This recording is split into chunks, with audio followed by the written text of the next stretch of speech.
hasanah wa fil akhirati hasanah wa qina adzabannar. Amin ya rabbal alamin.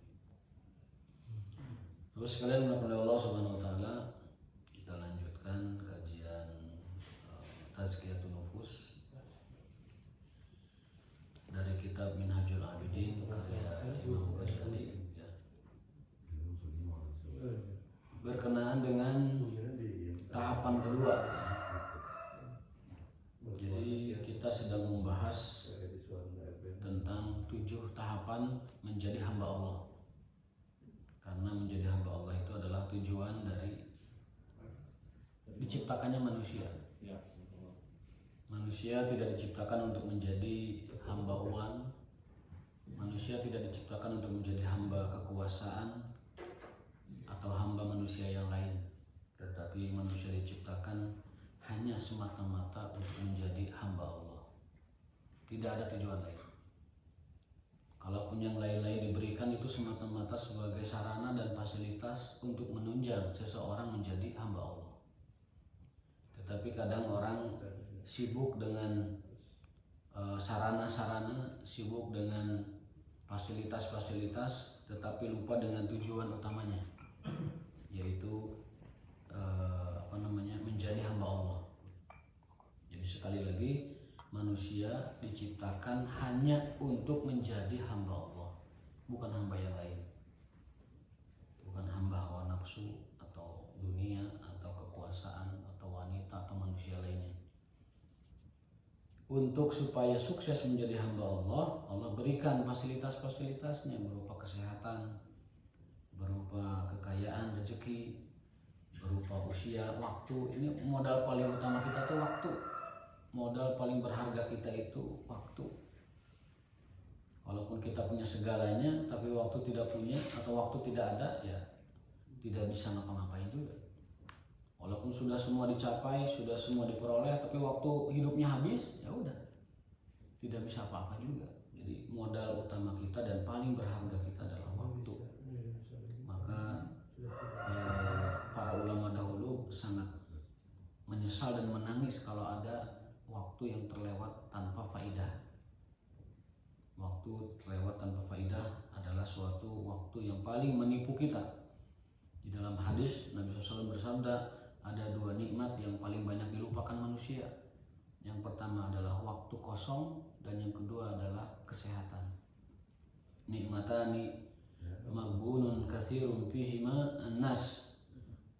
Manusia paling banyak melupakan atau melalaikan 2 nikmat Allah yang paling besar, yaitu nikmat waktu dan nikmat kesehatan.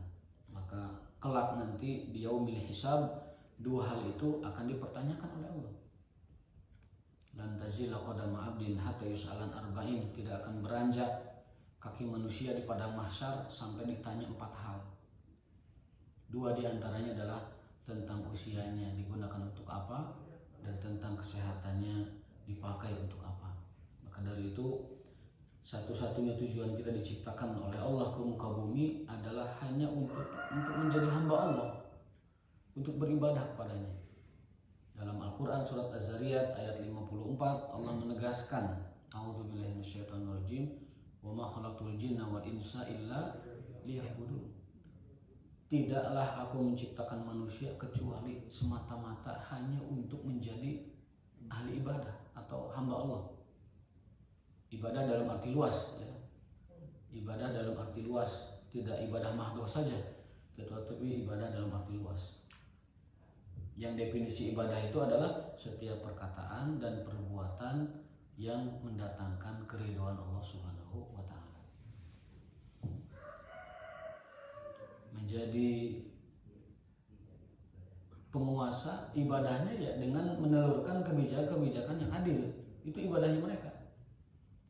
Menjadi rakyat ibadahnya adalah dengan 1 mendoakan penguasa itu, dan 2 menjalankan kewajiban-kewajibannya, serta memberi nasihat yang baik kepada penguasa itu supaya mereka tidak salah langkah, supaya mereka tidak berbuat kezaliman kepada masyarakatnya. Rasulullah dalam sebuah hadis pernah berdoa, ya Allah, Allahumma man arada, ya Allah, siapapun yang menyusahkan umatku, susahkanlah urusannya. Itu doa yang sangat masyhur Rasulullah SAW dalam hadis Muslim sahih. Allahumma man syaqqa ala ummati fashquq alaih, ya Allah, siapapun yang menyusahkan umatku, susahkan urusannya, baik urusan dunianya maupun urusan akhirat. Itu artinya apa? Siapapun yang menyusahkan rakyatnya, maka Allah akan susahkan hidupnya, baik di dunia batinnya maupun nanti di akhirat, nasibnya di akhirat nanti. Maka dari itu ibadahnya para penguasa adalah dengan menelurkan kebijakan yang baik. Ibadah mereka bukan puasa Senin Kemis yang utama ya. Ibadah mereka bukan menunjukkan kebaikan di awur-awur. Ibadah mereka itu kebijakan yang baik. Kalau yang seperti itu pencitraan semua orang bisa, asal ada duitnya. Ya, bagi-bagi uang di jalan, bagi-bagi kaos di jalan, semua orang bisa asal ada duitnya. Tapi ibadah penguasa yang paling utama adalah mengeluarkan atau menetapkan kebijakan yang maslahat buat rakyatnya, yang adil buat rakyatnya. Dan timbal baliknya kita sebagai rakyat adalah mentaati mereka sebaik mungkin, mendoakan mereka dengan kebaikan, dan juga menasihati mereka jika kita memiliki kemampuan untuk menasihati mereka. Itu ibadahnya orang berbeda-beda, ibadah secara umum. Jadi Allah SWT menciptakan manusia hanya semata-mata untuk beribadah, untuk mengabdi dan menghamba kepadanya, menjadi hamba Allah yang sebenar-benarnya. Tetapi dalam rangka menjadi hamba Allah yang baik itu banyak sekali tantangan dan hambatannya. Ini kajian kita. Imam Ghazali menyebutkan ada 7 tahap supaya orang itu menjadi hamba Allah yang sempurna. Tahapan pertama itu adalah menguasai ilmunya. Bagaimana menjadi hamba Allah yang baik? Ilmunya itu bagaimana? Sudah kita pelajari. Yaitu dengan memahami ilmu agama dan mengimplementasikannya. Yang kedua adalah, dan puncak ilmu itu rasa takut kepada Allah. Itu yang harus digarisbawahi. Puncak ilmu adalah rasa takut kepada Allah. Sian ke Allah. Merasa diawasi, merasa diperhatikan, merasa kalau bahasa surat Al-Fajr itu inna rabbaka labil mirsad. Itu bahasa terjemah tafsirnya itu God is watching you.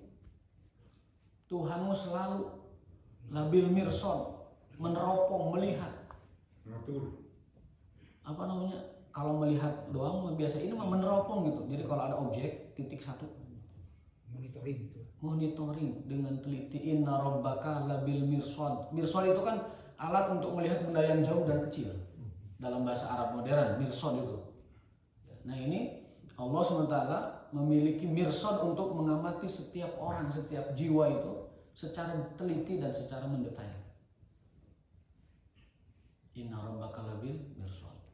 Itu puncak ilmu itu merasa takut kepada Allah, merasa diawasi terus, merasa diperhatikan terus, merasa tidak pernah lepas dari tatapan Allah. Itu puncak ilmu. Keilmuan itu puncaknya di sana. A'la manazilil ilmi aw maratibil ilmi khasyatullah. Dalam ayat innama yakhsyallaha min ibadihil ulama. Sesungguhnya disebut ulama itu manakala orang itu punya takut, punya rasa takut kepada Allah. Itulah ulama. Bukan yang kitabnya seisi ruangan, bukan yang gaya bicaranya paling membius atau menyihir manusia. Enggak, ulama itu adalah orang-orang yang memiliki rasa takut yang besar kepada Allah Subhanahu wa taala. Semakin besar rasa takutnya, semakin tinggi derajat keulamaan. Semakin dalam rasa takutnya kepada Allah, semakin dalam pula keulamaan. Maka dari itu tahap pertama menuju hamba Allah itu adalah dengan ilmu yang cukup. Yang kedua adalah dengan taubat. Itu tahapannya begitu. Ilmu yang pertama, ya, tahap kedua itu taubat. Melakukan taubat setiap hari, melakukan pertaubatan setiap saat. Dan Allah memerintahkan untuk kita senantiasa setiap saat bertaubat kepadanya dengan taubat yang nasuha.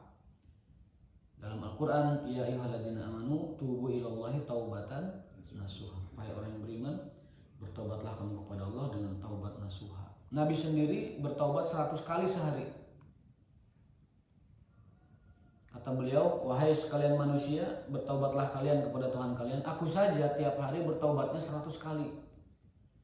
ayuhan nas tubu ila rabbikum fa inni atubu ilallah mi'ata marrah. Aku saja tiap hari taubatnya 100 kali dengan membaca istighfar, dengan membaca Rabbighfirli, dengan meninggalkan pelanggaran yang pernah dilakukan sebelumnya. Baik. Tahap ketiga, ini tema kita hari ini, setelah selesai dengan 2 tahap tadi. Tahap ketiga itu adalah aqobatul awaiq, menyingkirkan hambatan-hambatan dalam beribadah. Ya. Tahap 1 selesai, ilmu. Tahap 2 taubat selesai. Tahap 3 menyingkirkan hambatan, al-awaiq. Dari kata aikun, penghambat. Supaya kita ibadah itu istiqomah dan lancar, singkirkan hambatannya. Kan ilmunya sudah dapat, taubatnya sedang dilakukan. Nah, tahap ketiga ditempuh, yaitu singkirkan hambatan-hambatannya. Summa alaika ya talibal ibadah waffaqakallah ta'ala yadfa al-awaiq. Ini karena Imam Ghazali berpesan kepada muridnya, kata beliau, wahai muridku, agar engkau tastaqim, istiqomah, ibadatuka, ibadah kamu, maka ketahuilah beberapa hambatanmu dalam beribadah. Annal awaiq arba'atun, ada 4 hambatan beribadah itu. Kita sulit beribadah atau susah beribadah itu ada 4 hambatan. Kenapa kita susah sekali menjadi hamba Allah yang baik? Kenapa kita susah sekali menjadi ahli ibadah dengan baik? Ahaduha, halangan ibadah yang paling besar, ad-dunya, kesibukan duniawi. Nanti yang kedua, hambatan terbesar kita dalam beribadah itu al-khalqu, manusia, circle pertemanan, sahabat-sahabat yang bagaimana, itu yang menyebabkan kita itu tidak istiqomah dalam ibadah. Sudah lurus-lurus, tiba-tiba karena pengaruh teman tikosewa di. Sudah lurus mau taubat kepada Allah, baru aja meninggalkan maksiat diajak di mengkol di. Sudah bagus, sudah lurus, sudah istiqomah di masjid, sudah rajin, tiba-tiba koleang di anu ngajak. Bergaul lagi sama seseorang, sama orang tertentu, akhirnya mencos lagi itu. Dalam bahasa itu menceng lagi. Yang pertama, hambatan kita dalam beribadah itu adalah ad-dunya, kesibukan duniawi. Wa ma fiha, dan apa yang ada di dalamnya. Berarti harta, tahta, wanita, kemudian lain-lain sebagainya. Wa daf'uha inma huwa bitajarrudi anha. Nah, kata Imam Ghazali, cara mengatasi dunia itu adalah tajarrud. Tajarrud. Apa tajarrud itu? Ya, tanggalkan. Tapi jangan salah paham juga, tanggalkan itu bukan meninggalkan. Pernah kita bahas makna zuhud yang sebenarnya. Makna zuhud itu bukan menanggalkan dunia tanpa ikhtiar dan pasif, bukan. Tetapi apa? Makna zuhud itu adalah menjadikan dunia itu hanya sebatas di tangannya saja. Kita bisa menggenggam dunia, kita bisa mengelola dunia, kita bisa menguasai dunia. Maksudnya itu harta kita, kekuasaan kita, orang-orang kita itu cukup sampai di tangan saja. Jangan sampai dia merusak hati kita. Jangan sampai dia merusak hati kita. Kalau dunia sudah ngacak-ngacak hati kita, berantakan ibadah kita. Tapi kalau dunia hanya di tangan, ya namanya di tangan. Diterima, berikan lagi. Diterima, makan yang seperlunya, minum yang seperlunya, pakai yang seperlunya. Diterima, gunakan untuk fisabilillah, gunakan untuk berdakwah, gunakan untuk berjihad fisabilillah. Itu menjadikan dunia di tangan. Tapi kalau dunia sudah di hati, segala rupa dirasa. Duh, lebar duh, sayang duh, gimana saya mencarinya ini setengah mati. Dikekewak, digugulung. Lebih parahnya lagi tidak menunaikan kewajiban zakatnya. orang yang tidak mengeluarkan kewajiban zakat itu adalah orang yang sudah dunia itu merasuk ke dalam hatinya. Kurban, zakat, dan sudah merasuk ke hatinya. Jadi merasa bahwa apa-apa tuh, aduh, heman, apa-apa lembar ini saya susah payah mengumpulkannya. Kecuali keadaan tertentu ya. Mungkin karena sedang tidak mampu, mungkin sedang karena ada kebutuhan yang di waktu itu sangat mendesak dan besar sehingga kategori tidak mampu. Tetapi zakat di kala mampu itu adalah harta kita sudah mencapai nisab 85 gram emas dan sudah masuk satu haul, satu peredaran tahun Hijriah, wajib itu zakat 2,5%. Ancamannya berat. Rasulullah SAW diingatkan oleh Allah Subhanahu Wa Taala untuk disampaikan kepada umatnya, innal ladzina yaknizuna adh-dhahaba wal fiddah wa la yunfiquna fi sabilillah fabashshirhum bi'adzabin alim. Sesungguhnya orang-orang yang mengumpulkan, menumpuk, menyimpan harta mereka, wa la yunfiquna, tidak menunaikan zakatnya fi sabilillah, fabashshirhum bi'adzabin alim. Kata Allah, Muhammad kasih tahu mereka dengan azab yang pedih. Azab model apa? Azab modelnya itu dijelaskan di surat At-Taubah. Yauma tuqwa biha jibahuhum wa zuhuruhum wa junubuhum hadza ma kanastum li anfusikum fadzuqul adzab bima kuntum taknizun. Jenis azabnya bagi pelanggar zakat itu, penolak zakat itu adalah tuqwa biha jibahuhum, akan disetrika mukanya. Wa zuhuruhum, punggungnya dibakar, maksud disetrika itu. Bisa juga makna hakiki, memang disetrika betulan. Wa junubuhum, muka mereka disetrika, jidat mereka disetrika, punggung mereka disetrika, perut mereka disetrika. Lalu tidak cukup begitu, dipupuas ku malaikat. Fadzuqul azab bima kuntum taknizun. Rasakanlah azab atas apa yang kamu kumpulkan selama ini, tidak ditunaikan zakatnya. Dipupuas ku malaikat, rasakan azab ini atas apa yang kamu kumpulkan selama ini di dunia. Bahkan surat Al-Humazah yang sering kita baca itu lebih dahsyat lagi. Kalla la yumbadzanna fil hutamah wa ma adraka mal hutamah narullahil muqadah allati tattali'u 'alal afidah innaha 'alaihim muqsadah fi amadin mumaddadah. Kalla, ingat, suatu hari orang itu akan dilemparkan ke dalam neraka hutamah, narullahil muqadah. Hutamah itu neraka yang menyala-nyala, muqadah. Allati tattali'u 'alal afidah, yang apinya itu sampai membakar jantung. Tattali'u 'alal afidah, hati jantung itu terbakar itu sama api. Alaihim muqsadah, dalam tungku yang terkunci rapat, muqsadah, digembok di neraka itu.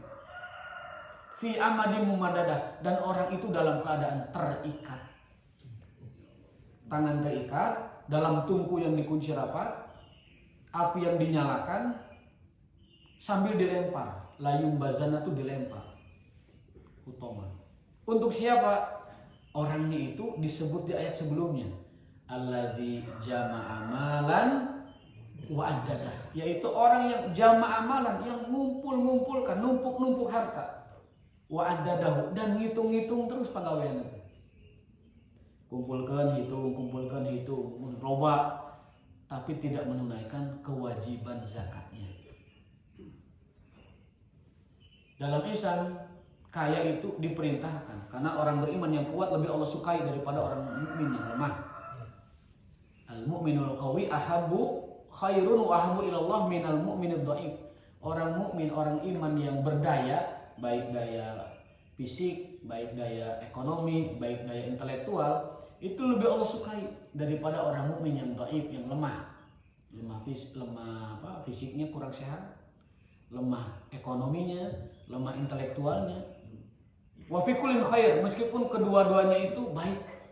Orang mukmin itu bagus semua, baik semua, mau yang kuat mau yang lemah baik. Tapi di sisi Allah yang lebih dicintai orang mukmin yang berdaya, yang kuat. Disuruh, tetapi keberdayaan itu harus ditunaikan kewajibannya. Sehat, tunaikan kewajibannya dengan beribadah. Intelektual, kewajibannya tunaikan dengan nasrul ilmi wa dakwah semampu kita. Ekonomi, tunaikan kewajibannya dengan apa? Dengan zakat mal. Kalau zakat fitrah mah itu paket Ramadan untuk menyempurnakan kekurangan Ramadan. Mungkin saat Ramadan ada ghibahnya, ada maksiatnya, ada dosanya gitu. Disempurnakan zakat fitrah. Hanya itu tujuannya khusus, dan menjadikan fakir miskin tidak minta-minta di hari raya. Hanya itu tujuan zakat fitrah itu. Dalam hadis, tu'matun lil fakir wa tuhratun lis-shaim. Menyempurnakan pahala orang puasa di Ramadan, menambal yang kurang, dan memberi orang miskin makan di hari raya. Hanya itu tujuan. Jadi zakat yang disebutkan oleh Al-Quran berulang-ulang sampai 20 kali itu adalah zakat mal. Ini hilang suaranya mas ya.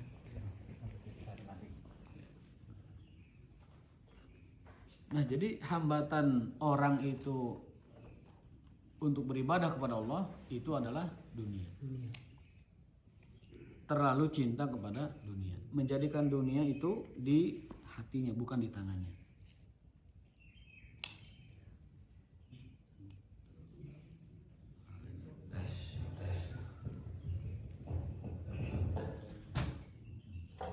Jadi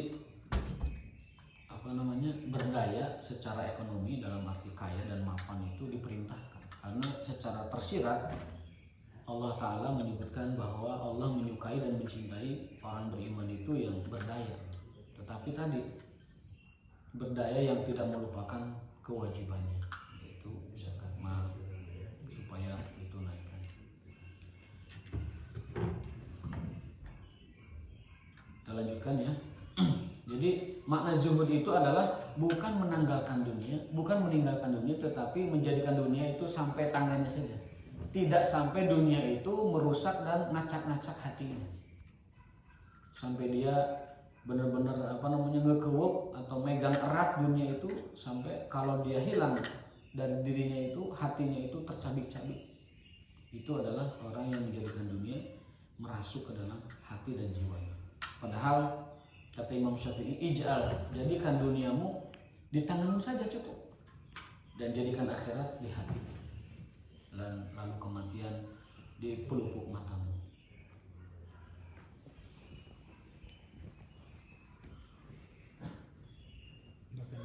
Fa inna rabbata fid dunya tusgiluka, sesungguhnya terlalu menyukai dunia, terlalu ya, bukan menyukai tapi terlalu menyukai dunia, tusgiluka, dapat menyibukkanmu, minal ibadah, dari beribadah, atau yamna'u, atau menghalangimu dari ibadah yang sebaiknya.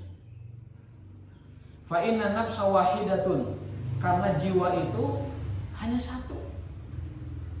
Wal qalba wahidun, dan hati juga hanya satu. Jiwa kita hanya satu, hati kita hanya satu. Maka dia tidak bisa dapat diisi dengan dua hal yang saling bertentangan. Tidak bisa diisi secara maksimal dengan dua hal yang bertentangan. Contoh, orang yang mencintai akhirat, dia tidak akan bisa mencintai dunia.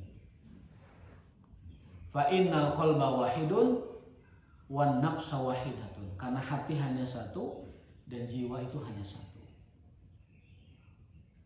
Makanya ayatnya itu bal tu'sirunal hayata dunya wal akhiratu khairun wa abqa. Apa makna dari ayat itu? Orang itu hanya ada dua, tu'sirunal hayata dunya, mengutamakan, mengedepankan dunia, lalu akhiratnya itu terlantar, atau sebaliknya, mengutamakan akhirat dan dunianya itu porsi sewajarnya. Itu ayat pertama. Ayat kedua, Wabtaghi fima ataqallahu darul akhirah wa la tansa nasibaka minad dunya. Carilah olehmu negeri akhirat. Carilah olehmu bekal akhirat. Tapi ingat, jangan kau lupakan juga bagianmu di dunia. Itu artinya apa? Artinya itu tidak mungkin porsi akhirat dan dunia itu bersatu dalam satu hati. Porsi yang sama ya. Tidak mungkin. Pasti ada salah satu yang diutamakannya. Karena kata beliau, kaidahnya itu al-qalbu wahid. Hati itu cuma satu. Tidak mungkin dia secara sempurna 100% mencintai salah satu dengan porsi yang sama. Bahkan di sini lebih ekstrim penjelasannya. Fa inna dunya aduwwullah. Dunia itu musuhnya Allah. Tidak mungkin Anda menyatukan satu hal dengan musuhnya dalam satu tempat sekaligus. Fa in ishtaghala bi syai'in in qata'an didhi. Kalau orang sudah sibuk dengan salah satunya, dia akan mengabaikan satunya lagi. Kalau orang sudah sibuk dengan satunya, dia akan mengabaikan yang satunya lagi.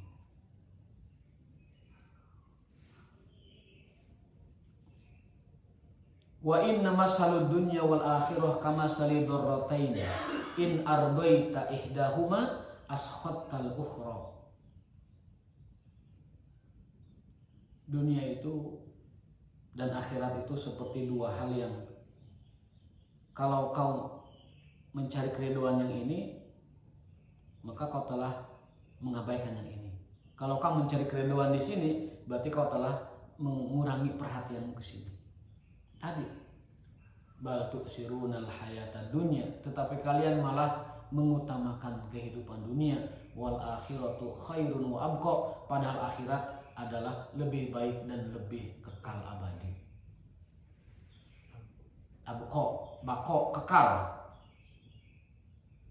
Tetapi kebanyakan manusia kan bal tu'sirun, kebanyakan manusia tu'sirun itu isar, mengutamakan, memprioritaskan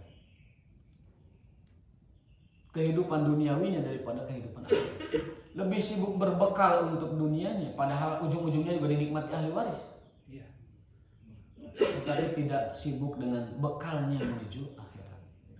Maka kata Nabi, secerdas-cerdasnya orang adalah orang yang menyiapkan bekal terbaik untuk akhiratnya. Al-kayyisu mandana nafsahu wa amila lima ba'dal. Orang cerdas itu, definisi cerdas kata Nabi, man amila lima ba'dal maut. Orang yang menyiapkan bekal untuk kehidupannya di sana. Sekarang itu muncul Pak, pemikiran-pemikiran yang mereduksi keimanan kita kepada akhirat. Dengan mengatakan, lah ulah mikiran teh nu can pasti. Ulah mikiran teh nu engke ayeuna we puaskeun, ayeuna we maksimalkan. Akhirat ge can datang. Ada lagi yang mengatakan, kalau intelektualnya bilang, Anda masih percaya dengan sesuatu yang dongeng. Ada lagi yang mengatakan orang kiri, agama itu cuma antidepresan, cuma obat penenang, opium kalau bahasa Karl Marx itu. Dunia itu cuma opium, agama itu cuma opium, akhirat itu cuma opium, penenang aja supaya kamu hidup tuh lebih nerimo, lebih segala macam lah. Nanti juga ada kehidupan yang lebih baik. Itu mulai masuk ke pemahaman sebagian umat Islam itu. Sehingga dia memandang kehidupan itu ya pragmatisnya sehari tahun. Buat sekarang aja ngapain mikirin sesuatu yang. Dan dulu pernah dilontarkan oleh politikus negeri ini bahwa akhirat itu adalah dongeng. Pernah dulu kan ramai. Belum ada yang survei. Ya? Belum ada yang survei. Enggak, tokoh nasional pernah ada yang bilang bahwa masyarakat kita itu terjebak pada pemikiran tentang sesuatu yang sifatnya masih dongeng di kemudian hari, dan menunjuk itu sebagai sebab kemunduran kita. Bayangkan. Padahal negeri-negeri yang beriman kepada akhirat banyak juga yang maju. Negeri-negeri muslim yang kaya raya, bahkan terkaya di dunia, negara-negara muslim itu negeri-negeri yang beriman kepada akhirat kok. Tidak bisa disalahkan iman kepada akhirat dengan kemunduran masyarakat. Kemunduran itu bukan karena iman pada akhir, kemunduran itu karena integritas yang jeblok, karena matinya kompetensi, dan karena apa? Karena ketidaksungguhan, ketidaktulusan mengelola negeri ini. Saya pernah baca buku, judulnya itu The Death of Expertise. Matinya keilmuan, matinya kepakaran. Artinya apa? Orang-orang sekarang cenderung tidak menerima gagasan yang ilmiah, tetapi memberikan jabatan itu atau otoritas kewenangan itu kepada orang-orang yang tidak capable. Yang penting dia balagna, yang penting dia adalah koncone, yang penting dia adalah orang yang berjasa sama dia. Jadi kepakaran mati itu. Keilmuan tuh mati gara-gara itu. Maka ditulis oleh Tom Nicol itu bagus pokoknya. Kebetulan di kampus itu kan yang kayak gitu suka didiskusikan ya. Jadi ternyata betul juga. Kenapa negeri berkembang itu sulit maju? Karena tadi matinya kepakaran. Ilmu tidak digunakan lagi. Yang digunakan adalah kolega, koneksi, dan juga baladnya. Mun aya beasiswa dibagi kena teh ka wa ala alihi wa ashabi ajmain. Mun aya jabatan dibagi kena ka ashabi ajmain. Mun aya proyek dibagi kena ka ashabi ajmain. Nah, itulah menyebabkan apa namanya kita ini bermasalah dalam tata kelola. Kembali ke tema kita bahwasanya hati cuma satu, jiwa juga cuma satu. Kalau dia disibukkan dengan dunia, maka dia akan mengabaikan akhirat. Kalau dia sibuk dengan akhirat, pasti dia tidak memiliki waktu untuk memperhatikan dunia secara banyak, secara luas. Pertanyaan Mangga. Menselaraskan, menseimbangkannya bagaimana? Di satu sisi kita harus selalu berorientasi akhirat. Betul. Di sisi lain Allah juga menyanjung orang-orang yang punya kekuatan ekonomi, Betul. fisik, intelektualitas dan lain-lain. Dan kalaupun sudah punya, orang-orang yang sudah Allah berikan sesuatu harus digunakan dalam rangka ketaatan kepada Allah. Ini kayaknya gampang diucapkan, praktiknya susah banget. Betul. Makanya Imam Ghazali sampai memasukkannya kepada akobah al-awaik karena sulitnya itu. Langkah ideal yang berdasarkan Al-Quran itu adalah fokusnya mencari akhirat, tetapi dunia juga tidak ditinggalkan.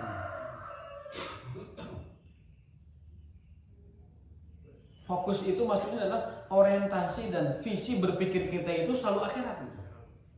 Jadi kalaupun dunia itu kita miliki, itu memiliki dan tidak memilikinya itu sama gitu.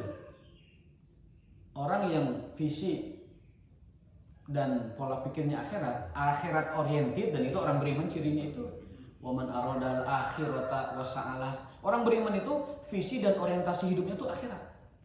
Baik dia menggenggam dunia ataupun tidak menggenggam dunia. Contoh paling nyata Umar bin Khattab. Umar bin Khattab itu kan menguasai 2/3 dunia saat itu. Setelah menaklukkan Persia di perang besar, mendapatkan ghanimah yang luar biasa, paling besar. Tetapi apa kata orang Persia?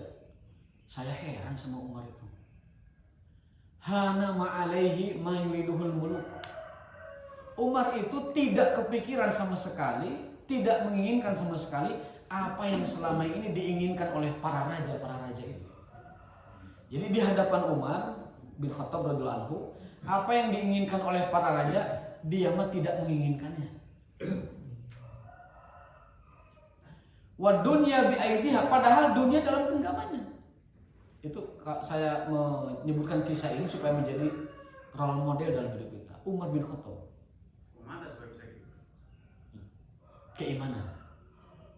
Keimanan yang menghunjam, yang dalam, keimanan yang dalam tentang akhirat, tentang niaga dengan Allah. Makanya kata Nabi SAW, al-agniya al-aksarun humul aqlun. Orang paling banyak hartanya adalah orang yang paling banyak sedikit pahalanya. Al-aksarun humul aqlun. Yang paling banyak dunianya, dialah yang paling sedikit pahalanya. Tetapi di hadis itu kata Nabi illa hadza wa hadza, kecuali yang tangannya itu memberi terus. Nah, itu kuncinya. Silahkan Anda genggam seluruh dunia, silahkan Anda kuasai seluruh dunia, silahkan Anda menjadi apapun yang Anda inginkan di dunia. Tetapi kata Nabi, illa hadza wa hadza. Yang penting didistribusikan. Itu jalan terbaik. Karena tidak bisa kita menanggalkan dunia karena kita perlu dunia untuk menjadi jembatan kita ke akhirat. Fa innama dunya lahum mi'bar. Dunia itu jembatan kita ke akhirat.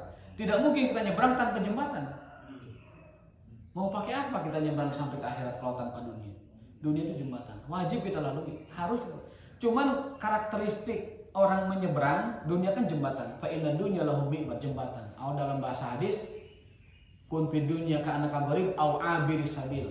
Kalau melintasi dunia itu seperti orang nyebrang. Kata hadis itu begitu. Filosofi orang nyebrang gimana? Orang nyebrang jalan harus ngapain? Satu, hati-hati. Yang kedua, cepat. Yang ketiga, luak lihat, waspada. Kalau orang nyebrang pepetek lektoy gitu, katabrak. Yang kedua, orang nyebrang luak lihat, kababan. Tidak tahu dunia persilatan, kababan. Bisa ketipu, bisa kejebak, bisa dikorbankan sama para penghuni dunia yang lain tuh. Lalu filosofi orang nyebrang itu apa? Fokus, hati-hati, luak lihat. Itu maksud hadis Nabi bahwa kamu di dunia itu seperti orang nyebrang. Maka dunia itu jembatan penyeberangan. Kalau orang di penyeberangan jangan lama-lama. Jangan lama-lama. Jadi kembali ke tema tadi, pertanyaannya adalah bagaimana mensinkronisasikan atau mensinkronkan antara tadi. Satu sisi Allah menyuruh kita ini berdaya dan Allah sangat mencintainya. Sisi lain kita itu tidak mungkin satu hati berkumpul dua kecenderungan dengan porsi yang sama. Saya kira itu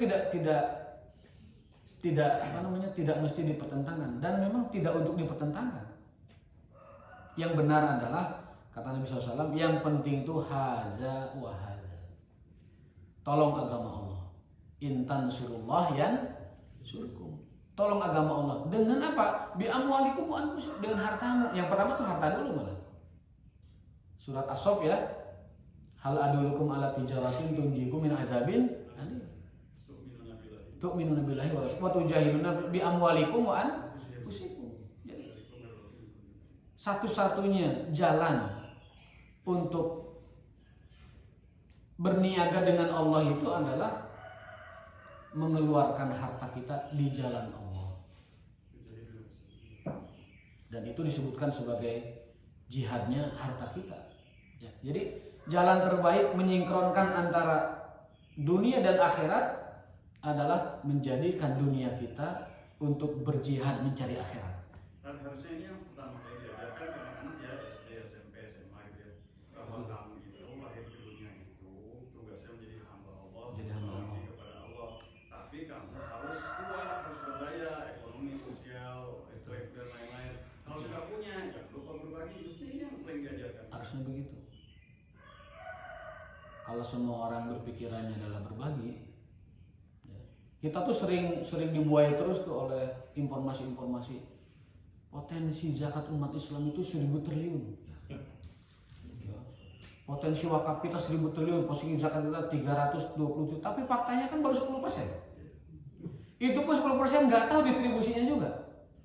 Akuntabilitasnya itu bagaimana? Penyerapannya ke kaum duafa supaya. Kalau diberangkas.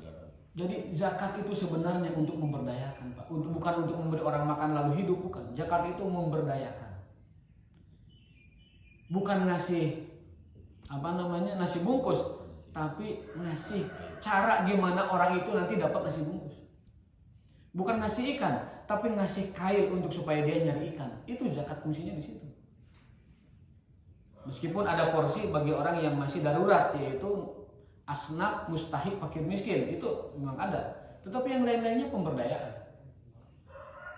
Jadi betul kalau kurikulum seperti ini ditanamkan di benak anak kecil itu mudah-mudahan akan tertanam dalam diri mereka bahwa yang paling penting itu adalah manusia itu miliknya Tuhan, hambanya Tuhan. Dia harus mengabdi sepenuh-penuhnya kepada Tuhan. Itu yang pertama. Dan yang kedua, dalam misi penghambaan itu dia harus menjadi orang yang punya integritas, punya kejujuran, punya amanah dan sebagainya. Sehingga ketika nanti dia tumbuh dewasa mau jadi apapun dia punya punya mental bahwasanya kalau semua ini adalah penghambaan kepada Allah, kenapa saya harus melanggar? Kenapa saya harus melakukan hal-hal yang tidak terpuji, kan seperti itu.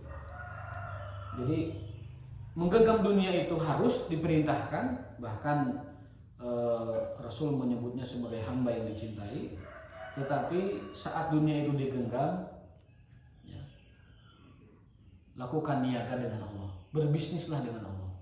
Bisnis dengan Allah itu Allah punya harganya, Allah tawarkan harga itu yaitu surga, dan kita punya komoditinya yaitu tadi berjihad dengan harta dan jiwa kita.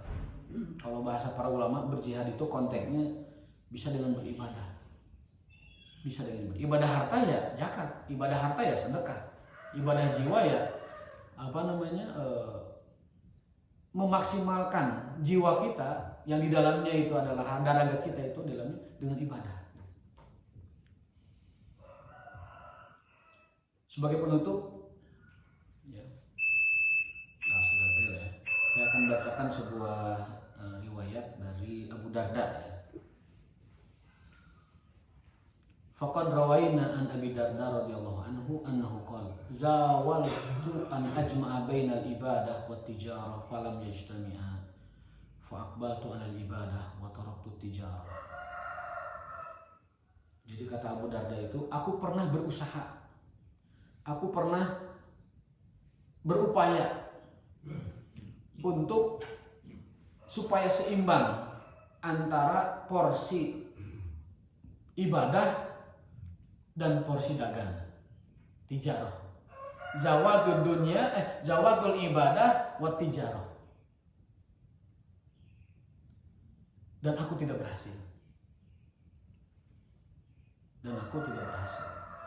Jadi apa? Jadi akhirnya harus ada prioritas 1 dan 2 gitu. Supaya sama porsi dunia dan akhirat itu nggak bisa, harus ada yang diprioritaskan. Nah, kata Abu Darda, maka kata beliau, akhirnya aku pilih beribadah dan aku jadikan tijarah itu nomor 2. Jadi kalau bahasa urang mah lamun keur gawe der adannya salat heula gitu. Ini kan ada orang masih sudah adan tapi masih sibuk dengan dunia. Kalau orang dulu tuh lagi malu saja martil, tok Allahu baru paku masuk seujung ditinggalkan. Kan orang capek langsung tanamkan dulu kan gitu. Orang dulu begitu. Dan masih banyak kisah-kisah yang lain yang bisa menjadi pelajaran buat kita. Ada orang dulu mengatakan, kalau kamu tidak mendapatkanku di sop pertama dalam sholat, cari aku di kuburannya nak. Itu artinya apa? Kalau tidak berjamaah ya aku berarti sudah mati. Itu orang-orang dulu menjaga sholat seperti itu. Kulada, mudah-mudahan ada yang sedikit jadi bekal kita untuk menyikapi bagaimana kita batu sirunal hayata dunya wal akhiratu khairun. Kebanyakan manusia memprioritaskan dunia, padahal akhirat lebih baik dan juga lebih kekal abadi. Kita dengan begitu bisa memilih prioritas mana yang kekal, mana yang lebih baik. Lalu setelah itu kita menjadikan dunia cukup hanya di genggaman kita, tidak sampai merusak dan mengotori hati kita. Subhanallah wa bihamdika, asyhadu an la ilaha illa anta, astaghfiruka wa atubu ilaik. Wassalamualaikum warahmatullahi wabarakatuh.